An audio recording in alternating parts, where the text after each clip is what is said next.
domain 32 yang disahkan oleh FAMDI atau Forum Nama Domain Indonesia.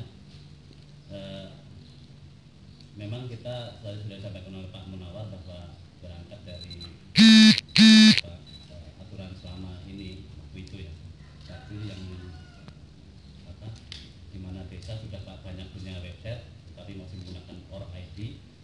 Tetapi kita yang di desa sebetulnya juga ada namanya pemerintah desa, kita juga tidak diakui sebagai pemerintah karena kita tidak diperkenankan menggunakan GoID. Sehingga dari situ kemudian teman-teman dari Gerakan Desa Membangun kemudian bermusyawarah bahwa kita akan mengusulkan satu nama domain baru untuk desa yang kita sebut sebagai desa.id. Itu seperti itu. Pertimbangan kita adalah bahwa desa ini berbeda dengan kalau ORID itu kan digunakan untuk organisasi kemasyarakatan, ada yayasan dan seterusnya. Kita itu berbeda dengan mereka. Kemudian kalau GoID juga di sana pemerintah, itu jelas.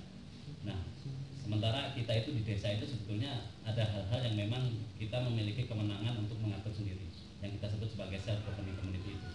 Tadi sudah diceritakan bersama teman-teman dari Radar.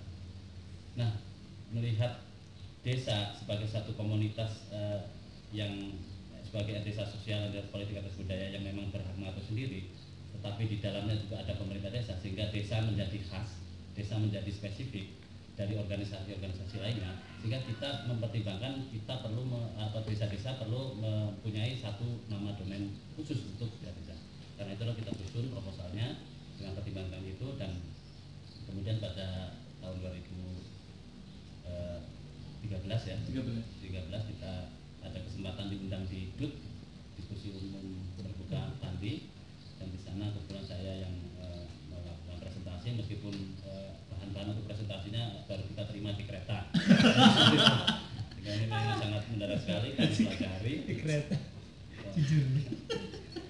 Kita pelajari, kita berempat, itu saya, Pak Lik Munawar, kemudian Mas Pratna dan Mas Tommy Destrianto. Kita ke sana. Nah, dari diskusi-diskusi itu banyak pertanyaan. Sesungguhnya banyak orang-orang Jakarta itu tidak paham tentang desa, tidak paham tentang desa sebagai kesatuan masyarakat hukum. Itu ternyata mereka tidak paham itu seperti itu. Tetapi ketika setelah kita presentasikan bahwa desa itu adalah sebuah self governing community yang berbeda dengan kabupaten dan yang berbeda dengan organisasi-organisasi kemasyarakatan yang lain, barulah mereka kemudian memberikan apresiasi dan kemudian secara aklamasi disetujui. Itu seperti itu. Itu latar belakangnya. Kemudian ternyata bahwa desa ID ini momentumnya sangat pas. Ketika kita usul desa ID, di Senayan sana sedang digodok rencana undang-undang desa. Nah, ini banyak kebetulan yang kemudian akhirnya menjadi baik bagi desa-desa. Itu seperti itu. Dengan dicapainya atau dengan diraihnya atau ditekannya desa ID menjadi desa domain desa-desa di Indonesia, maka sesungguhnya desa-desa di Nusantara itu sudah memiliki satu kedaulatan baru di dunia maya, suatu pengakuan di dunia maya. Itu seperti itu. Itu satu nilai yang menurut saya maknanya sangat mendalam. Nah, ternyata semangat dari undang-undang desa itu pun ternyata seperti itu juga. Jadi ada kehendak, ada keinginan dari yang menyusun undang-undang desa untuk menempatkan desa itu betul-betul tepat pada kedudukannya. Kalau selama ini pengaturan tentang desa yang lama itu masih melihat desa itu sebagai objek, masih melihat desa sebagai objek, sehingga skema pembangunan yang ada juga sifatnya top down. Itu seperti itu. Tidak melihat desa ini sesungguhnya punya banyak hal, punya banyak potensi, dan mereka bisa. Itu seperti itu. Itu tidak dilihat seperti itu. Karena itu dengan semangat itu, terutama ada dua prinsip asas pengaturan desa yang menjadi kunci di undang-undang desa ini, yang akhirnya desa itu ditempatkan pada kedudukan yang semestinya. Prinsip itu adalah prinsip rekognisi dan prinsip subsidiaritas. Prinsip rekognisi ini adalah pengakuan bahwa desa ini memang berhak untuk mengatur sendiri.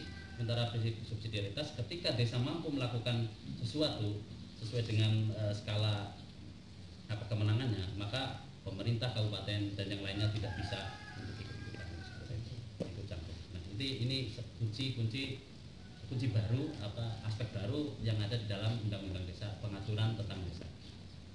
berbeda dengan undang-undang yang lalu. Memang di sana itu definisinya seperti itu juga, bahwa desa adalah apa, atau dengan sebutan nama lain adalah satu masyarakat yang berhak atur sendiri. Tetapi kenyataannya yang apa, menang apa yang bisa kita atur, apa hal-hal apa yang bisa kita atur, itu aturan yang lama itu nggak ada, nggak jelas. Sehingga ketika kita tanya kepada teman-teman desa, sesungguhnya kemenangan yang Anda sedang kerjakan di desa ini, kalau desa sebagai daerah otonom itu seperti itu apa sih? Itu tidak paham, tidak tahu apa sih ya, itu seperti itu. Sehingga yang dilakukan oleh desa-desa itu selama itu ya itu baru apa, banyak melakukan hal yang sifatnya administratif, itu tugas-tugas pembantuan dan seterusnya. Itu yang menjadi konsentrasi mereka. Padahal banyak hal-hal lain yang ketika desa diberikan kemenangan yang lebih luas itu bisa dilakukan. Sehingga di sana juga di dalam undang-undang desa itu muncul ada kewenangan lokal berskala desa. Ini juga menjadi salah satu wujud juga, sehingga nanti desa bisa merumuskan kewenangan-kewenangan apa yang bisa kita lakukan, sehingga kita bisa mengangkat seluruh potensi yang ada di desa dengan kewenangan yang kita miliki, dengan anggaran yang nanti akan diberikan oleh negara kepada kita. Itu seperti itu. Jadi antara desa ide dengan undang-undang desa akhirnya kemudian nyambung.